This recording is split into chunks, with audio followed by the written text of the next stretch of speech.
ಗುಂಡಿ ಬಿದ್ದ ರಸ್ತೆಯಲ್ಲೇ ಪ್ರಾಣವನ್ನ ಕೈಯಲ್ಲಿ ಹಿಡಿದು ಸಂಚಾರ ಮಾಡಬೇಕಾದ ದುಸ್ಥಿತಿ ಚಾಮರಾಜನಗರದ ಜಿಲ್ಲೆಯ ಜನರಿಗೂ ಕೂಡ ಇದೀಗ ನಿರ್ಮಾಣ ಆಗ್ಬಿಟ್ಟಿದೆ. ಪ್ರಮುಖವಾಗಿ ಚಾಮರಾಜನಗರದ ಹನೂರು ತಾಲೂಕಿನ ಅಂಬಿಕಾಪುರ ಜನರದ್ದು ಕೂಡ ಇದೇ ಪರಿಸ್ಥಿತಿ. ಕಳೆದ 5-6 ವರ್ಷಗಳಿಂದ ಸುತ್ತಮುತ್ತಲಿನ ಗ್ರಾಮಸ್ಥರು ಇದೇ ರಸ್ತೆಯಲ್ಲಿ ಸಂಚಾರ ಮಾಡುವಾಗ ನರಕ ಯಾತನೆಯನ್ನ ಅನುಭವಿಸ್ತಾ ಇದ್ದಾರೆ. ಮಳೆ ಬಂದಾಗಲೆಲ್ಲ ಗುಂಡಿಗಳಲ್ಲಿ ನೀರು ನಿಂತು ವಾಹನ ಸವಾರರು ಬಿದ್ದು ಕೈಕಾಲು ಮುರ್ಕೊಳ್ತಾ ಇದ್ದಾರೆ.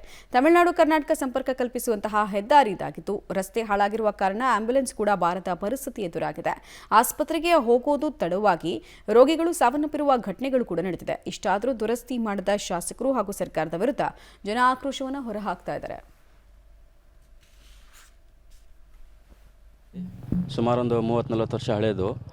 ನಾವು 10 ವರ್ಷದಿಂದ ಈ ದಾರಿಯಲ್ಲಿ ತಿರುಗ್ತಾ ಇದ್ದೀವಿ. 8-9 ವರ್ಷದಿಂದ ಈ ದಾರಿ ಇದೇ ಥರ ತುಂಬ ಹದಗೆಟ್ಬಿಟ್ಟಿದೆ. ಅದಲ್ಲದೆ ಈಗ ಹೆವಿ ವೆಹಿಕಲ್ಸು ತಮಿಳ್ನಾಡಿಗೆ ಹೋಗೋಂಥ ಲಾರಿಗಳು ಈ ರೋಡಲ್ಲಿ ತಿರುಗಾಡೋಕ್ಕೆ ಸ್ಟಾರ್ಟ್ ಮಾಡಿದಾಗಿಂದ ದಿನ ಸಾರ್ವಜನಿಕರು ಜೀವನ ಕೈಲಿ ಹಿಡ್ಕೊಂಡು ಓಡಾಡೋ ಪರಿಸ್ಥಿತಿ ಆಗ್ಬಿಟ್ಟಿದೆ.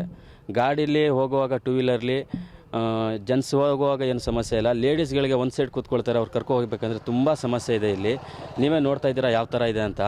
ಇಬ್ಬರಾಳು ಗಾಡೀಲಿ ಬರ್ತೀನಂದ್ರು ಕಷ್ಟ ಇದೆ, ಗಂಡಸರು ಬರ್ತೀನಂದ್ರು. ಹೆಂಗಸರಿಗೆ ಕರ್ಕೊ ಹೋಗ್ತೀನಂದ್ರೆ ಇನ್ನೂ ಸಮಸ್ಯೆ ಇದೆ. ಮಳೆ ಬಿದ್ದು ಏನಾದರೂ ತುಂಬ ಮಳೆ ಬಿದ್ದಾಗ ಎಲ್ಲ ಗುಂಡಿಲೆಲ್ಲ ನೀರು ನಿಂತ್ಕೊಳ್ಳುತ್ತೆ. ಟೂ ವೀಲರ್ಲಿ ಹೋಗೋರಿಗೆ ಆಪೋಸಿಟಿಂದ ಕಾರ್ ಆಗಲಿ ಯಾವುದಾದ್ರೂ ಬಸ್ ಆಗಲಿ ಲಾರಿ ಆಗಲಿ ಬಂದರೆ ಎಲ್ಲಾದರೂ ಒಂದು ಮೂಲೆಯಲ್ಲಿ ಹುಡುಕಬೇಕಾಗುತ್ತೆ, ಜಾಗ ಎಲ್ಲಾದರೂ ಸೈಡಲ್ಲಿ ನಿಂತ್ಕೊಳ್ಳಮ್ಮ ನೀರು ಎರ್ಚುತ್ತೆ ಅಂತ. ಆದರೆ ಅದಕ್ಕೂ ಜಾಗ ಇಲ್ಲ, ರಸ್ತೆ ಪೂರ್ತಿ ನೀರು ನಿಂತಿರುತ್ತೆ. ತುಂಬ ಸಮಸ್ಯೆ ಇದೆ ಸರ್. ಇದಕ್ಕೆ ಸಂಬಂಧಪಟ್ಟವರು ಇನ್ಮೇಲಾದರೂ ಎಚ್ಚೆತ್ಕೊಂಡು ಶಾಸಕರಾಗಲಿ ಅಧಿಕಾರಿಗಳಾಗಲಿ ಯಾರೇ ಆಗಲಿ ಸಾರ್ವಜನಿಕರ ತೊಂದರೆಗೆ ಸಹಕರಿಸಬೇಕಂತ ನಾವು ಕೇಳ್ಕೊಳ್ತೀವಿ. ಪ್ರತಿಯೊಬ್ಬರಿಗೂ ಸಂಸ್ಥೆನೇ ಸರ್. ರಸ್ತೆ ಚೆನ್ನಾಗಿರತ್ತಾನೆ, ಜನಗಳಿಗೆ ಸೌಕರ್ಯ, ಗಾಡಿಗಳಿಗೆ ಸೌಕರ್ಯ, ಹೋಗ ಬರೋರಿಗೆ. ಇವಾಗ ಏನಂದ್ರೆ ಯಾರೋ ಒಂದು ಹಾಸ್ಪಿಟ್ಲಿಗೆ ಹೋಗ್ಬೇಕಂದ್ರೂ ತುಂಬ ಕಷ್ಟನೇ. ಈ ರೀತಿ ನಾವು ಜರ್ನಿ ಮಾಡಬೇಕಂದ್ರೂ ಕಷ್ಟನೇ. ತುಂಬ ತೊಂದರೆ ಆಯ್ತಾ ಇದೆ. ಇನ್ನೂ ಹಾಳಾಯ್ತಾನೆ ಇದೆ, ಯಾರು ತಿರುಗೂ ನೋಡಲ್ಲ ರೋಡ್ನ. ಆಂಬುಲೆನ್ಸ್ ಕಷ್ಟನೇ, ತುಂಬ ಕಷ್ಟನೇ.